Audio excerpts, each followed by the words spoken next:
Hi everyone, pathfinder के electrostatics का question number 1 discuss करेंगे। MCQ number 1।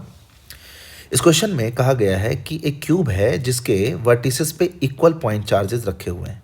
ठीक है, मैंने क्यू लिख दिया और इस क्यूब का जो एज लेंथ है वो ए दिया हुआ है। द क्वेश्चन इज सेइंग कि क्यूब के किसी एक वर्टिसेस पे जो चार्ज है उस पे रिमेनिंग वर्टिसेस के चार्जेस नेट इलेक्ट्रोस्टैटिक फोर्स जो लगा रहे हैं उसका मैग्नीट्यूड है एफ। तो अगर हम इस क्यूब को चेंज कर दें एक दूसरे क्यूब से जिसका एज लेंथ बी हो जाए, चार्जेज हम वर्टिसेस पे सेम ही रख रहे हैं, तो अब किसी एक वर्टेक्स पे जो चार्ज है उस पर नेट इलेक्ट्रोस्टैटिक फोर्स क्या होगा, ये हमसे पूछा गया। तो ऐसे बहुत सारे क्वेश्चन आपको देखने को मिलेंगे कि एक कन्फिगरेशन होगा पार्टिकुलर जिसमें किसी एक चार्ज पे फोर्स दिया हुआ होगा। अब कन्फिगरेशन सेम ही होगा, डायमेंशन चेंज कर देंगे, कई बार चार्ज भी बदल देंगे और आपसे नया फोर्स पूछेंगे। तो यहाँ पे आपको कैरेक्टरिस्टिक डायमेंशन को देखना होता है। कैसे, मैं आपको बताता हूँ। मान लीजिए हमारे पास एक स्क्वायर फ्रेम होता, ये स्क्वायर फ्रेम है, इसके सारे वर्टिसेस पे चार्ज हैं Q Q Q and Q. इसका साइड लेंथ मैंने ए ले लिया।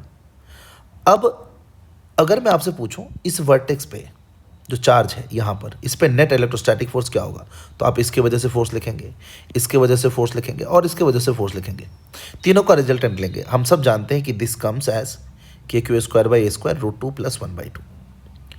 यहाँ पे जो फोर्स है ना, ये फोर्स है, ये जो फोर्स है हमारा दिस वन, इस फोर्स में देखिए क्यू स्क्वायर है, ए स्क्वायर है, के है, के हम जानते हैं 1/4 pi epsilon not electrostatic constant, और साथ में ये है रूट 2 + 1/2।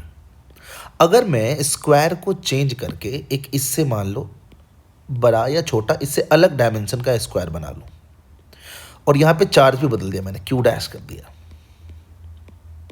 अब मैं आपसे पूछूं कि किसी एक वर्टिस पे जो चार्ज है उस पर फोर्स क्या होगा, आप कहोगे यहाँ पे क्यू है, यहाँ पे क्यू डैश है, यहाँ पे ए है, यहाँ पे बी है, तो क्यू को रिप्लेस कर दो क्यू डैश से और ए को रिप्लेस कर दो बी से। मैं बस आपको ये कहना चाहता हूँ कि ये क्यू एंड ए डिफरेंट कर रहे हैं आप, और कुछ डिफरेंट नहीं कर रहे हैं। जहाँ पे जैसे चार्ज का अरेंजमेंट है यहाँ पे भी चार्ज का एग्जैक्टली वैसा ही अरेंजमेंट है। तो चार्ज के कन्फिगरेशन को कौन कौन टेक केयर कर रहा है, दिस क्वांटिटी। ये तो चलो कांस्टेंट हम ऐसे के लिखते हैं 1/4 pi epsilon not.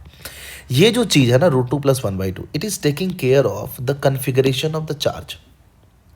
So as it is still a square shape frame और सबके वर्टेक्स पर उतना वैसे ही आइडेंटिकल चार्ज है, साइड लेंथ बस बदला है और चार्ज बदला है, तो फोर्स में जो ये कांस्टेंट टर्म यहां पे आ रहा था जो इस कन्फिगरेशन को रिप्रेजेंट कर रहा था, यानी कन्फिगरेशन का फैक्टर कह सकते हैं, वही कन्फिगरेशन का फैक्टर यहां भी होगा। तो ये भी क्यूब है और ये भी क्यूब है।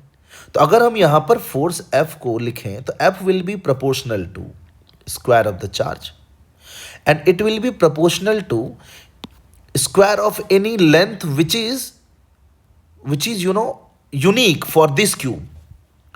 तो इस क्यूब के लिए यूनिक लेंथ कौन है, ए, तो ए का स्क्वायर। अब ये प्रोपोर्शनल है तो यहाँ पे जो कांस्टेंट आएगा जिसमें इलेक्ट्रोस्टैटिक कांस्टेंट भी रहेगा और जो इसका ज्योमेट्रिकल फैक्टर है वो भी काउंट हो गया। यानी कि ये जो पूरा चीज़ था ना यहाँ पे, इसको एक तरीके से मान लीजिए मैं सी बोल रहा हूँ, तो that C which will be obviously different for the cube. Square के लिए वो अलग है, किसी दूसरे टाइप के शेप के लिए अलग होगा, क्यूब के लिए अलग होगा, हमें नहीं पता क्या है वो, लेकिन ये पता है कि इन दोनों के लिए सेम होगा। तो मैंने लिख दिया C, F equal to C Q square by A square. नए वाले कन्फिग्रेशन में चार्ज तो नहीं बदला, तो नया फोर्स अगर हम लिखना चाहें F new, it will be proportional to q square, charge same by, अब साइड लेंथ हो गया बी, तो करेक्टरिस्टिक लेंथ जो इसके लिए यूनिक है वो बी है, तो बी स्क्वायर।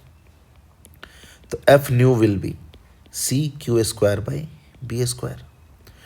इसको अगर 1 बोलें, इसको अगर 2 बोलें और इसको अगर आप इससे डिवाइड कर देंगे तो सी हट जाएगा। C is same for both, try to understand, दोनों का कन्फिग्रेशन सेम है। यहाँ पे दोनों का कन्फिग्रेशन सेम है तो आप फोर्स निकालेंगे तो ये वाला चीज़ यहाँ पे भी एज इट इज आएगा।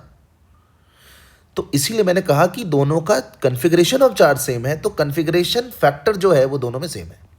डिवाइड कर दीजिए F new upon F, divide करेंगे, दिस विल बी मतलब 2/1 कर रहे हैं तो दिस अपॉन दिस हो जाएगा, this upon this, this upon this will be a² by b²। तो जो न्यू फोर्स है that is F into a² by b²। अब ये जो भी ऑप्शन मैच कर जाए हमारा। अब मैं आपको बता रहा हूँ इस चैप्टर में ऐसे बहुत सारे क्वेश्चन हैं, हम एक एक करके डिस्कस करेंगे। तो ये करेक्टरिस्टिक डायमेंशन जो हम लिख रहे हैं उसके टर्म्स में, कहाँ गया भाई, कौन सा ऑप्शन सही है, ये ऑप्शन सी। तो हम बहुत सारे सवालों में इस तरीके से करेंगे, जहाँ पे भी यूज़ होगा हम करेंगे। आई होप आपको समझ आया होगा ये।